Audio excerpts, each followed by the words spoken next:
1997 year in review continues with me, Daniel Rock 08, and this time around it is 1997's November to Remember from ECW. Is this a November to Remember? Well, not really. Even though November to Remember was their longest reigning special event show, there is 7 November to Remembers, all the way back from 1993 all the way to 2000.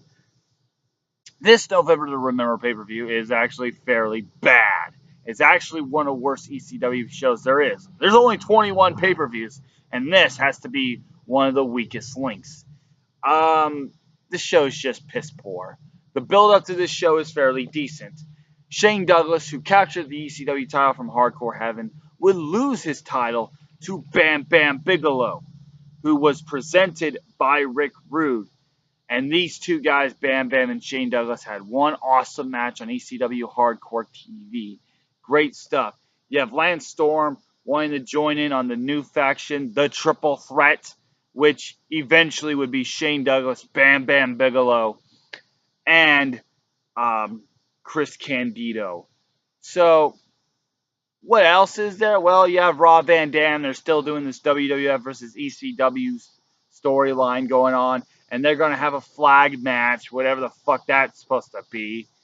And Taz is becoming this huge monster. He is building up steam. He is the new television champion headed into this show. So let's talk about it. This is ECW's November to Remember. Chris Candido and Tommy Rogers.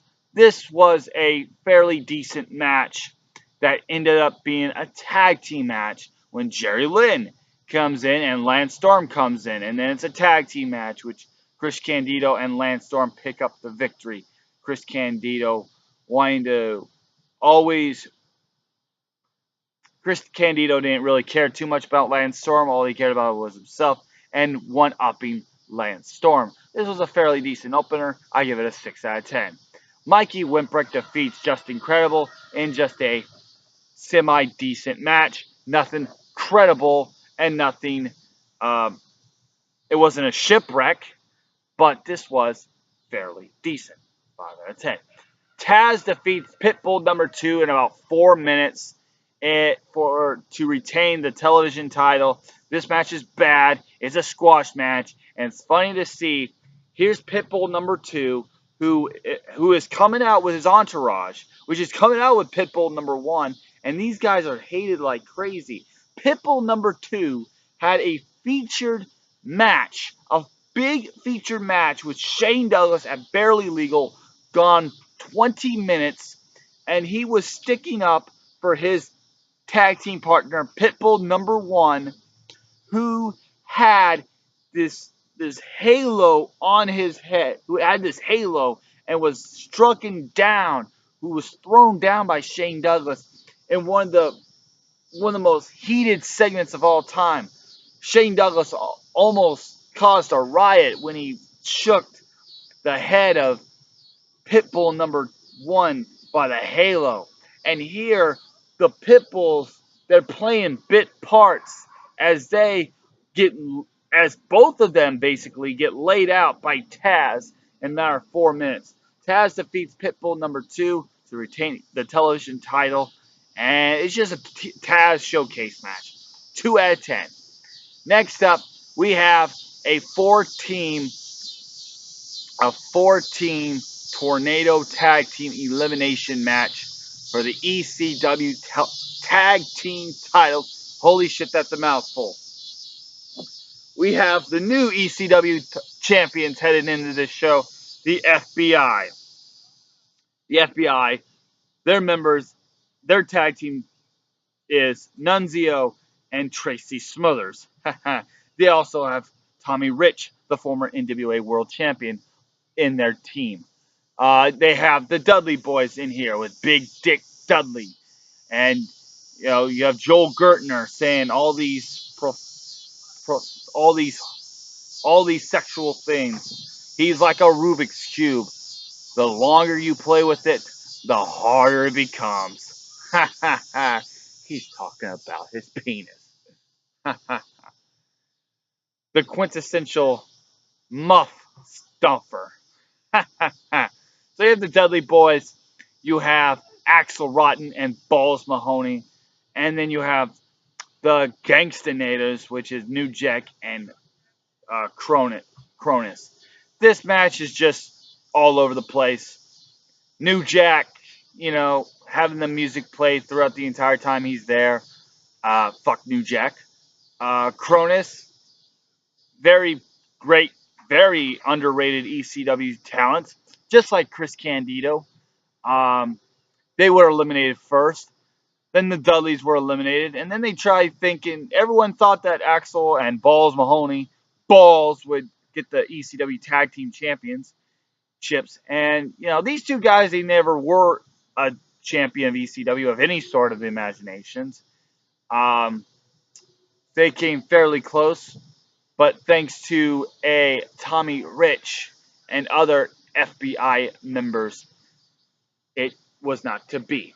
FBI retained their ECW World Tag Team titles in a wild but just tornado tag match. A 4 out of 10. Next up, Rob Van Dam defeats Tommy Dreamer in a flag match that doesn't necessarily typically end. And you have this match is balls. It's terrible. It's just bad. Rob Van Dam usually doesn't have bad matches, but this is one of the worst ones I've seen with him. This one is just so. This one just has way too many interferences. This one might as well. This is so. There's so many people involved in this. You would think that this was a WCW match. This is RVD representing the WWF because they're doing this invasion still, and ECW's Tommy Dreamer. This might as well have been a WCW match because get this, you have so many interferences from fucking Bill Alfonso, from Philip LaFong and Doug Furnace. Fuck them both.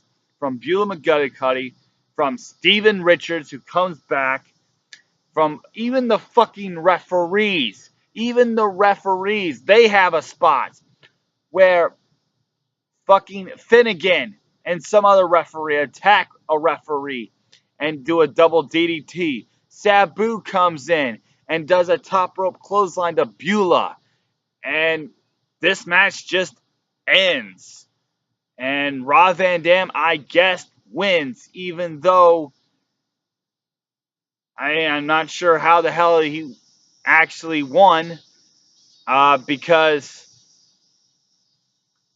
the official referee didn't even fucking count the 3. Someone else came in to count the 3.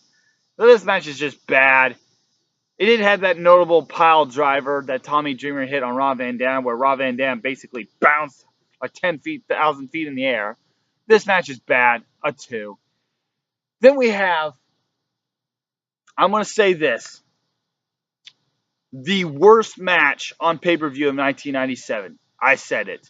Not Hollywood Hogan versus Roddy Piper, Age in the Cage, and Halloween Havoc. No. This is the worst match of 1997. Sabu and the Sandman in a tables and ladders match. This match is holy shit, brutal as fuck to watch. It's balls, it's terrible, it's horrible, it is so bad. And not to mention, they make a tables match or a ladder match boring as shit. These guys just bumbled the fuck around with so much. There's no flow to this match. They're just, Sandman just stumbles around he just stumbles and trips over his own feet. They're just doing spots just to do spots. Everything is botched beyond belief. Everything they do, every high spot they try to do is botched. Everything. They just bumble the fuck around. They have some of the worst spots ever. It's like Sabu, he is on the top rope with his big ass ladder with the Sandman on a table to the outside, and it looks like Sabu is going to ride the ladder and smash it into the Sandman, but he doesn't do so. Instead, he just grabs the ladder, falls off of the top rope, and just chucks said ladder onto Sabu, who no-sells the whole ordeal, trips over his own feet, hits Sabu when there's a table right in between them. Then Sabu goes for like a fucking somersault plancha through a table. Sandman, actually no, it was Sandman. Sandman does a fucking swanton bomb through a table, misses, immediately gets back up. Sandman gets him back down, does that triple jump moonsault with the chair he does, kicks out at 1, and then they just bumble the fuck about. This match is shit. The worst match of 1997. Sandman is falling over his feet worse than usual. He is stumbling worse than usual. They're doing spots just to do spots. My God, this is terrible. Oh, unbelievable. Unbelievable. There is this one spot. It's one of the worst things I've ever seen. You have a fucking big ass ladder on the barricade and on the apron, in between the apron and the barricade. You have the Sabu's head right here on the apron, and Sandman is going to go from rope to rope, jump out of the ring, and do like a teeter-totter with the ladder, and so that the ladder will bounce into Sabu's face. Well, guess what? He trips over the top rope, and the ladder becomes that far away from Sabu's face and doesn't do anything whatsoever. It looks like shit. My God, this is terrible. A 0 being generous because I'm no longer doing negatives. Oh my God, it was terrible. And then Shane Douglas defeats Bam Bam Bigelow to regain his ECW title, and he would have the longest ECW title reign in its history, as he would hold the title up until Guilty as Charged 1999, when he lost to Taz. A fairly boring main event, honestly. A 4 out of 10. Overall, ECW's November to Remember 1997 probably is the worst ECW show there is. This show just had no flow to it. Everything is too over the top, and it's just bad. You have a flag match between Rob Van Dam and Tommy Dreamer, which might as well have been in WCW. You had a million billion interferences. You had that god-awful tables and ladders matches where nothing worked.